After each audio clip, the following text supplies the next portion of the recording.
Guys, இந்த வெட்ட வெயில் அருமையான கிர்னி பழம் ஜூஸ் போடுறது எப்படின்னு நம்ம பார்க்க போகிறோம். ஃபஸ்ட்டு ஆல்ரெடி எடுத்து வச்சுருந்த கிர்னி பழத்தை எடுத்துகிட்டு போய் இப்போ நம்ம எடுத்து வச்சுருந்த ஜார் எடுத்து செட் பண்ணுறோம். ஜாரை செட் பண்ணுறோம். இந்த கலெக்ஷன் எடுத்து இதுக்கு எடுத்துட்டு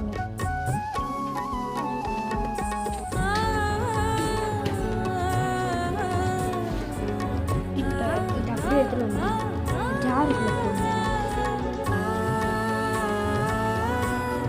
நம்ம ஒன்று அப்படியே போட்டோம். அதனால நம்ம ஒன்றுனா போடணும்.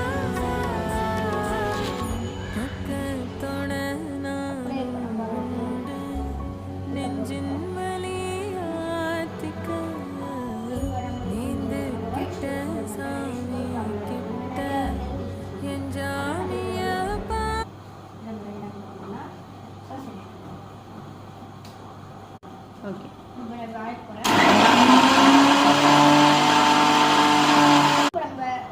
கட்டியாக இருந்த இதில் கொஞ்சம் தண்ணி ஊற்றணும். நம்ம தண்ணியும் ஜூஸையும் மிக்ஸ் பண்ணுறதுக்காக நம்ம இன்னொரு டைம் அரைச்சிக்கலாம். நம்ம இப்போ இந்த வாட்டரில் நம்ம வந்து கன்வெர்ட் பண்ணிட்டோம். இப்போ நம்ம இதை எடுத்து ஃப்ரிட்ஜில் வச்சு கூல் பண்ணுறதுனால மட்டும்தான் நம்மளுக்கு இருக்குது. இப்போ நம்ம வெற்றிகரமாக ஃப்ரிட்ஜில் வச்சுட்டு